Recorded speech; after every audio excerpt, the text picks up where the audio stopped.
안녕하세요, 여러분. 제가 오늘은 한국어 교사의 단점과 장점에 대해서 이야기를 해보려고 해요. 제가 그냥 말하면 좀 너무 두서없이 이야기를 할까봐 이렇게 종이에 정리를 했거든요. 그 다음에 또 이제 그거 하나 하고, 그 다음에 한국어 강사로서 대학원에 진학해야 되는지 진학을 안 해야 하는지에 대해서 이 두 가지에 대해서 말씀을 드리려고 합니다. 자, 우선 첫 번째, 한국어 교사의 단점의 경우는 우선 월급이 적습니다.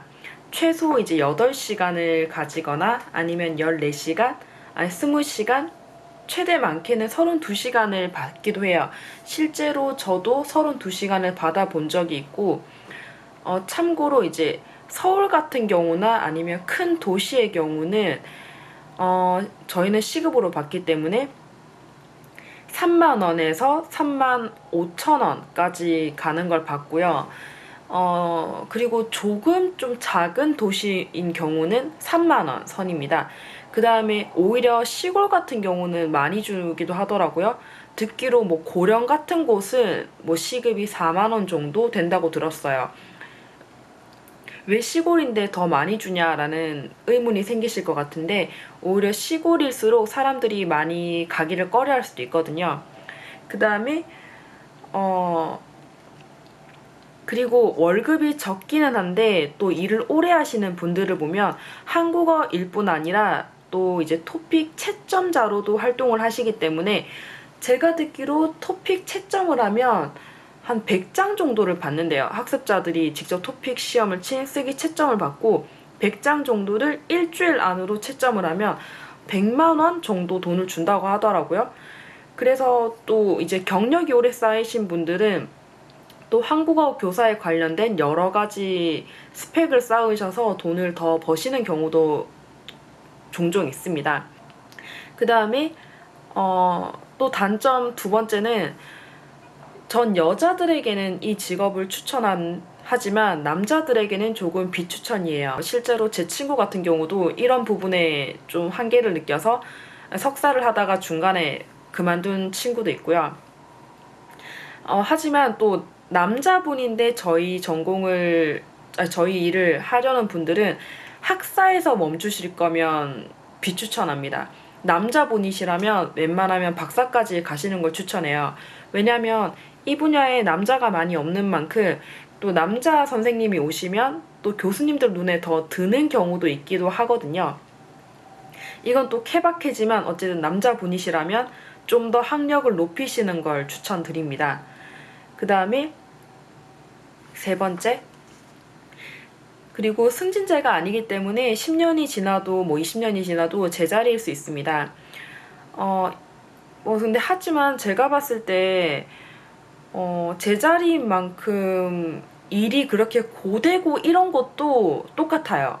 저희 일이 딱히 고되고 힘든 것도 아니고 좀 일찍 마치기 때문에 그 나머지 일을 활용할 수 있다는 것도 있습니다. 뭐 이건 이따 장점 부분에서 이야기할게요. 그 다음 네 번째는 정치의 영향을 많이 받아요.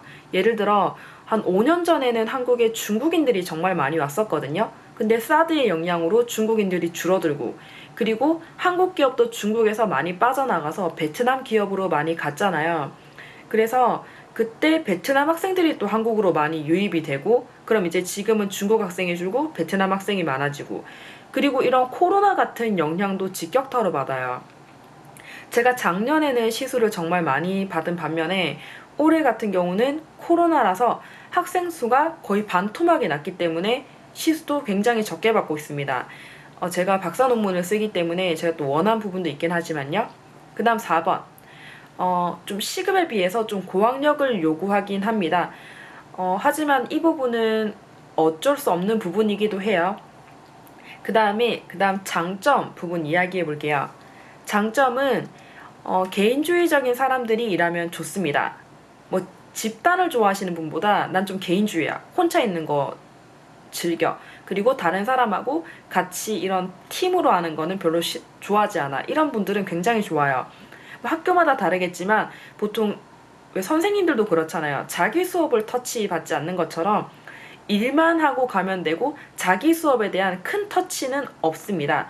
뭐 이제 초반에 그 학교에 적응시키기 위한 아니면 그 학교의 커리큘럼과 똑같이 수업을 해야 한다면 어느 정도 초반에 이런 거를 검열하는 경우가 있을 거예요. 뭐 검열 아니면 평가 같은 부분이 있겠지만 좀 몇 개월 지나면 그건 자연스럽게 없어질 거고요. 그리고 누구의 간섭을 심하게 받지 않습니다. 그 다음 두 번째는 준 프리랜서처럼 일찍 일을 끝내서 육아와 병행하기 좋습니다. 그 다음 3번. 저희는 이제 10주마다 학생들이 바뀌어요. 보통 이제 고등학교 같은 경우는 1년마다 학생들이 바뀌잖아요. 그런데 이건 교사의 입장에서 봤을 때 또 그 학생들 중에 저와 맞지 않는 학생이 있다면 좀 그 시간 힘들 수 있어요. 하지만 저희는 10주마다 바뀌기 때문에 좀 새롭다고 해야 되나? 좀 많이 고여있다는 느낌이 들지 않고 또 학생들도 다들 젊기 때문에 교사도 같이 젊어지는 느낌을 받을 수 있습니다. 그 다음 4번. 사기업 같은 경우는 좀 여자들이 육체적으로 힘들어할 수 있지만 이 일은 그렇게 힘들지 않게 오래 일할 수 있어요. 그리고 제 주변 사람 같은 경우도 뭐 가능하다면 이 일을 오래 하고 싶어 하더라고요. 근데 저 같은 경우도 좀 비정규직이고 3개월 아니면 6개월마다 한 번씩 재계약을 하는데 저희 학교 같은 경우는 선생님이 크게 문제가 있거나 아니면 제가 사표를 내지 않는 이상 학교에서 저희를 쉽게 자르지는 못하는 학교예요. 근데 또 다른 학교 같은 경우는 아닌 경우가 많더라고요. 이건 너무 저희 분야에 관한 일은 너무 학교마다 케바케라서 뭐 어쨌든 제 주변 친구들의 경우는 가능하다면 이 일을 오래 하고 싶다고 말하는 사람들이 실질적으로 많았습니다. 그 다음에 5번. 또 2급이 있으시다면 아마 상급도 가능하실 거예요. 어쨌든 세종학당을 통해서 해외로 일을 구할 수 있습니다.